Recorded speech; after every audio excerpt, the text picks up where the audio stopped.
development reaches everyone, not just a few. Because we believe in a future where cooperation is based on shared values, not on mere convenience. Because we believe in a future where trust is earned with results, not with rhetoric. Because we believe, indeed, that humanity will not merely endure, but will prevail. Ese futuro distinto es That different posible. future Los is paraguayos possible. lo estamos Paraguayans construyendo are todos los building días. it every day. Los invito I invite you to build it with us, together, to leave behind a better world for our children and our grandchildren, a world with more democracy, more freedom, more tolerance, more justice, a world in which hope defeats pessimism, in which light overcomes darkness, and good triumphs forever and always over evil. Thank you very much.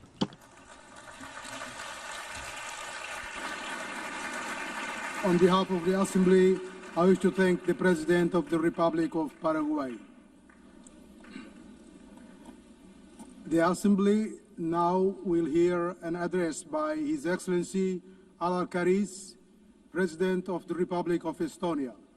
I request protocol to escort His Excellency and invite him to address the Assembly.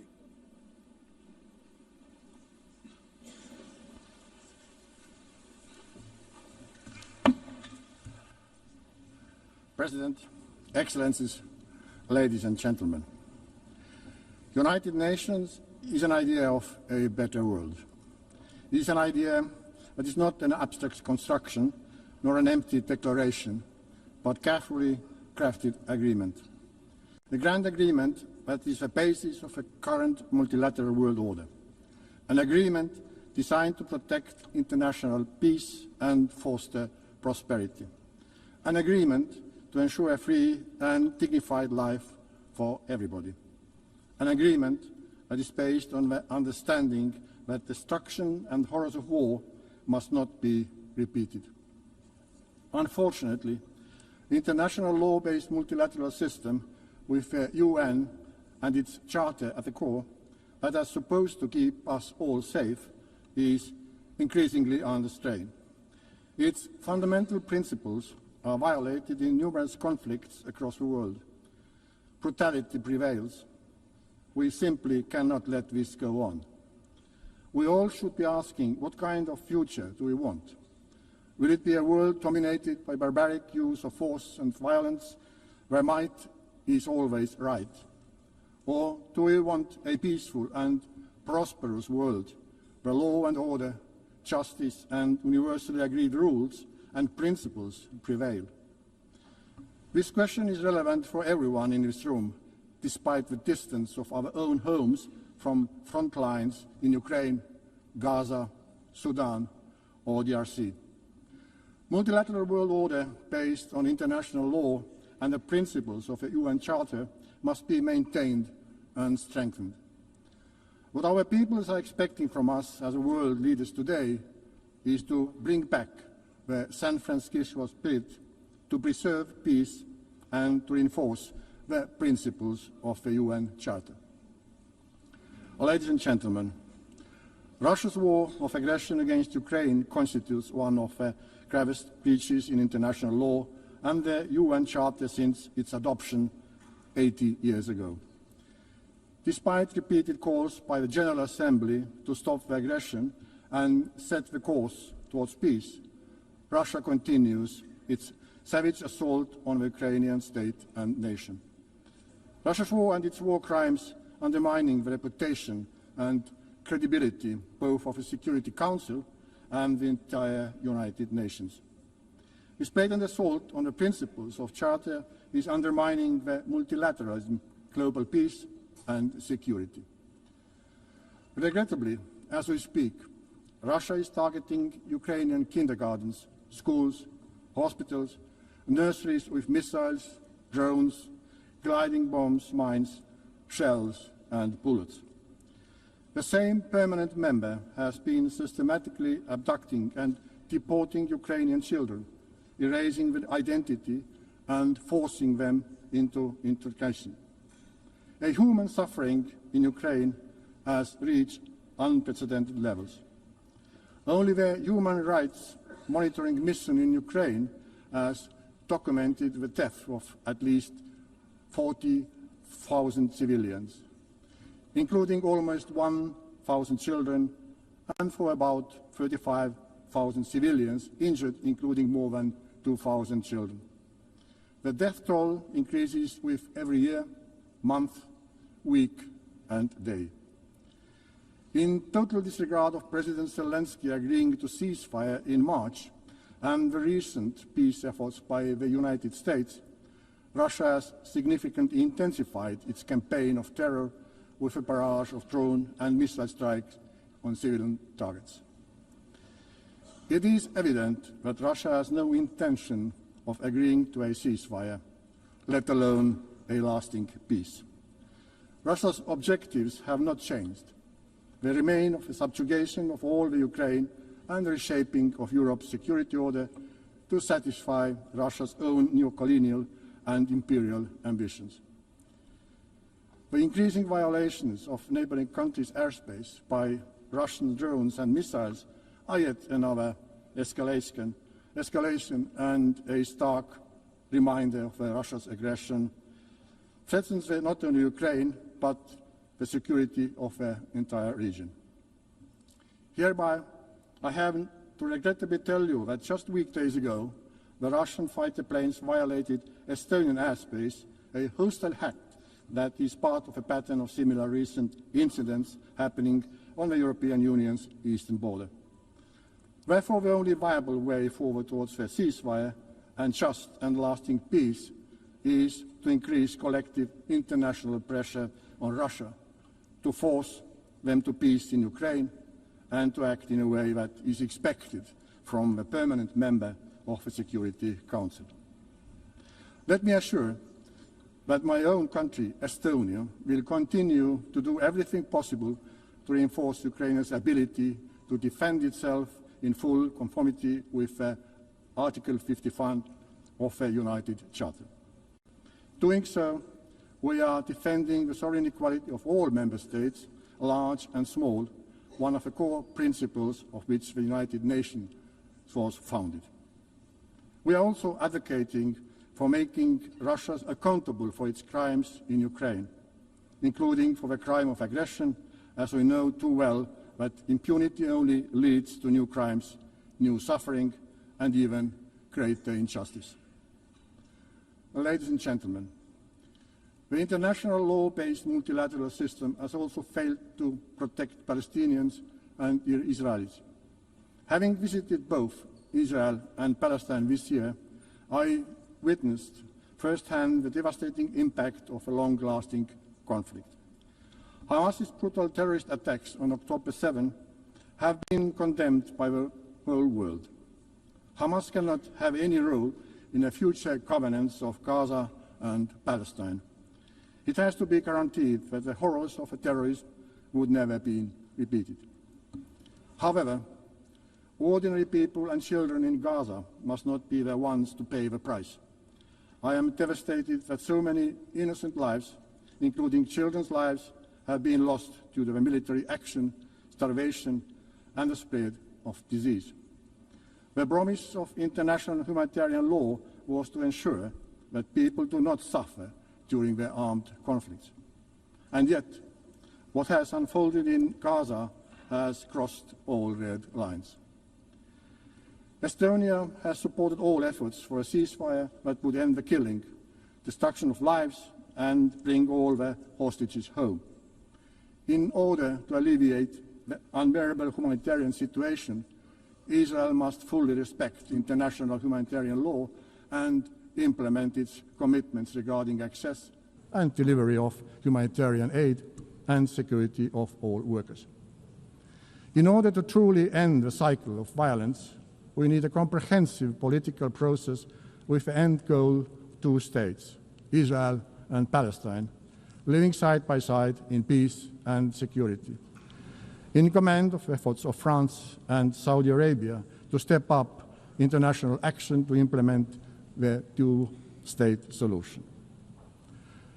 Dear friends, the United Nations must be capable of fulfilling its core functions.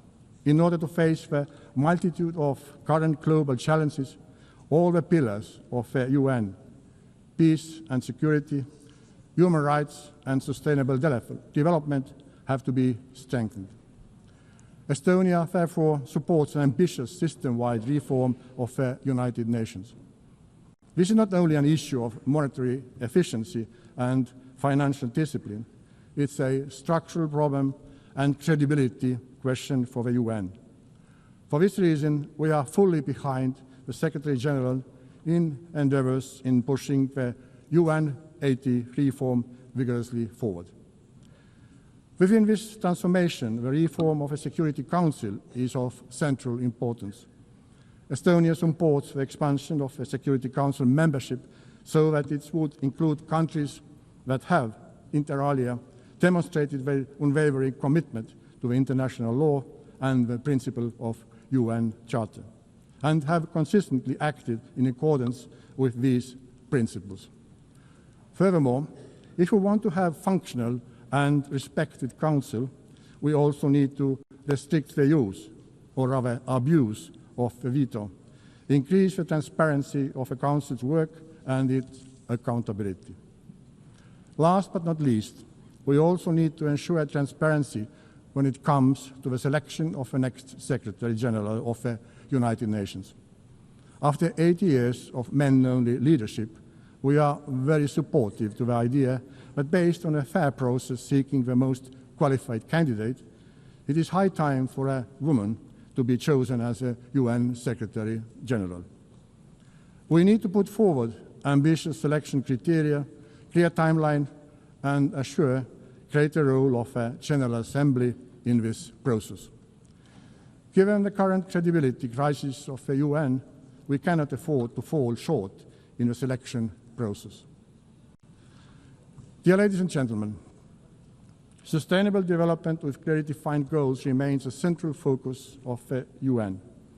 We have to redouble our united efforts to address global challenges, like the effects of ongoing climate change, which are getting worse in all parts of the world. The upcoming COP30 in Brazil should be a turning point. Countries should submit strong climate plans. These plans should cover all parts of the economy and follow the 1.3 degree goal of the Paris Agreement. Substantial progress during this decade is crucial. We must work together to triple renewable energy production by 2030, because this is the most effective way to reduce emissions. Estonia shows that this is possible. We used to rely on oil shale, a local fossil fuel, for our energy production, but today nearly 40% of our electricity comes from renewable sources. This change happened because of political will and private investments. Let us now raise our ambition together, like we did when we agreed on a World Cleanup Day to be acted upon on 20th September at Estonia's initiative and example worldwide. Not to celebrate it, but to do it. Dear colleagues, in myriad of challenges we face, accessible education is a prerequisite of understanding the current problems, learning from the mistakes of the past, and crafting a better world. Estonian educational system ranks high in many international rankings. We see how this has had an impact to many other fields where Estonia has been doing well, including digital governance, media freedom, and innovation. Our goal is to share with our partners, including through UNICEF board, our diverse experience in innovation, in education, developing educational policies, reforming education, and improving the availability of high-quality education. Every situation, every culture, every context is unique and requires specifically developed solutions. However, allow me to draw your attention to one of specific experience of ours. In 1991, at the start of the Internet revolution, we decided to radically integrate computers and Internet into our educational system. The program Tiger Leap, which had the aim of opening a computer class in every Estonian school within a year, was a cornerstone of Estonia becoming one of the most digital societies in the world today. The world today looks different from the one 34 years ago. But new technology is there again and waiting to put it into the best use. Therefore, Estonia is making a new leap, the artificial intelligence leap. We are again providing the best technological tools available to our students and teachers so that we keep comparative edge in education for years to come. Equipping citizens with the skills to use AI wisely and responsibly is essential. AI must serve dignity, development, and human rights, not the other way around. In Estonia, we believe in innovation, and we are most ready to develop new tailor-made solutions with our good partners all around the globe. In collaboration with the International Telecommunication Union and Germany, Estonia co-founded the CovStack initiative. This innovative platform provides governments with digital public infrastructure toolbox aimed at modernizing digital services by creating modular, open source, and scalable framework for governments worldwide. Dear Member States, whichever global problem we approach, we have to build human rights and basic freedom. Yet today, human rights and fundamental freedoms are increasingly under pressure worldwide. This is a deeply worrying trend that demands our collective response. This is the idea that guides us also on the way to becoming a member of a Human Rights Council for a period of 2026-2028. And I would ask your support at the election next month. Our priorities during our membership are the promotion and protection of children's rights, safeguarding digital rights and reducing the digital divide, and advancing media reform. All three are critical for advancing democracy and protecting international law-based multilateral world order. We are capable of learning as human beings and as a mankind. We learn from mistakes. We get up and will do better. Let us do it. Thank you for your attention.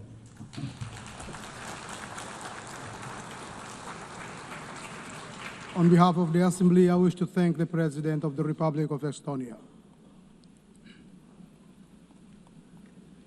The Assembly will now hear an address by His Excellency Javier Gerardo Milei, President of Argentina Republic.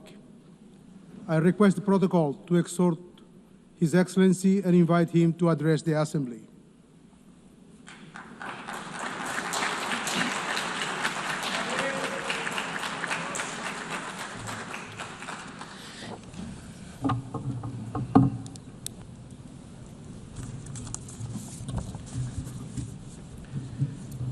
A las autoridades de las Naciones Unidas, a los representantes de los países miembros, a todos los ciudadanos del mundo que sigan atentamente esta cumbre, buenos días. El año pasado me paré ante ustedes en esta misma asamblea y presenté una nueva orientación en política exterior para la Argentina. Sostuvimos que era imperativo un retorno a las ideas de la libertad, a los principios inmortales que sostienen la dignidad de la vida, la libertad y la propiedad de todos los individuos bajo la ley, la necesidad de que la cooperación internacional tenga como fin precisamente asegurarla. Sin embargo, advertí que la ONU se había alejado de su norte en las últimas décadas.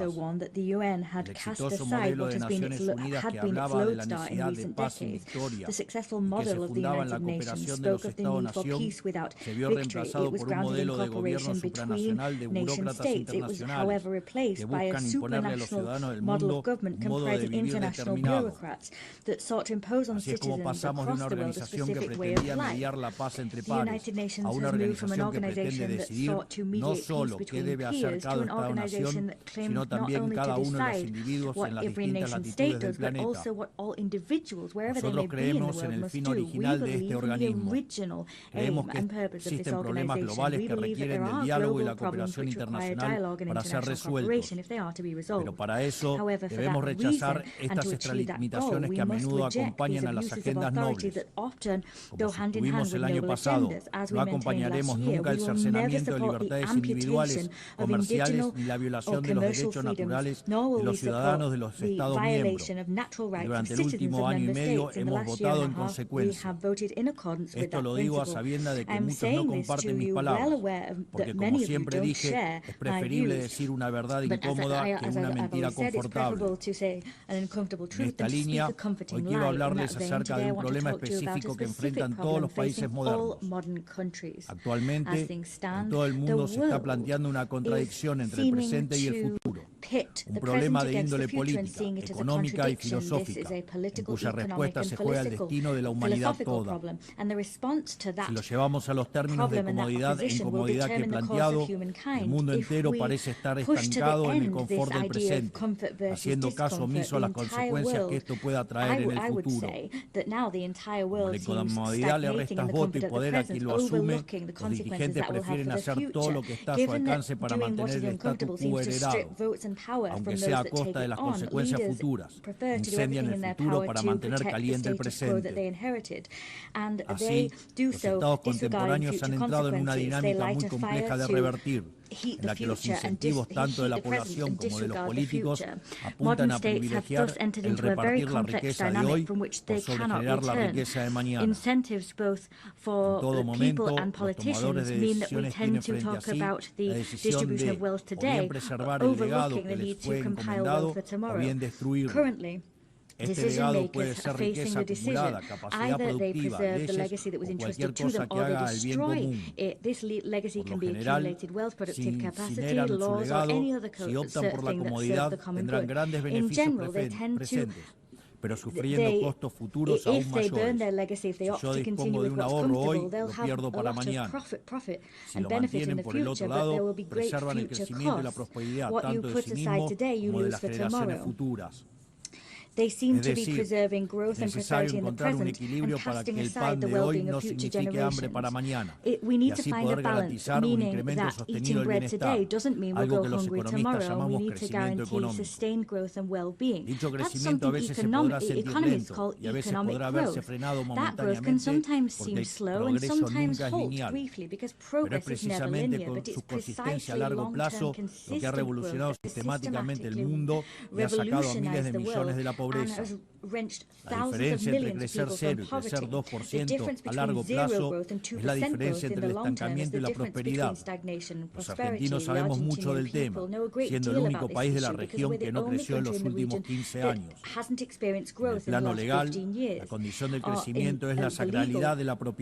terms, growth, the condition for growth is respecting the sanctity of property and the free market. And that means nothing other than ensuring free trade between peers and free cooperation between peers. Without the right to ownership, there can be no savings, and without savings and or free trade, there is no investment. If there's no investment, there can be no growth. But it's not in anyone's individual political interest, apparently, to respect these principles, because it is precisely when we expand the state that individual freedoms of the citizens are eroded. And we simply seek to protect ephemeral present well-being to earn votes, and that's what our politicians do.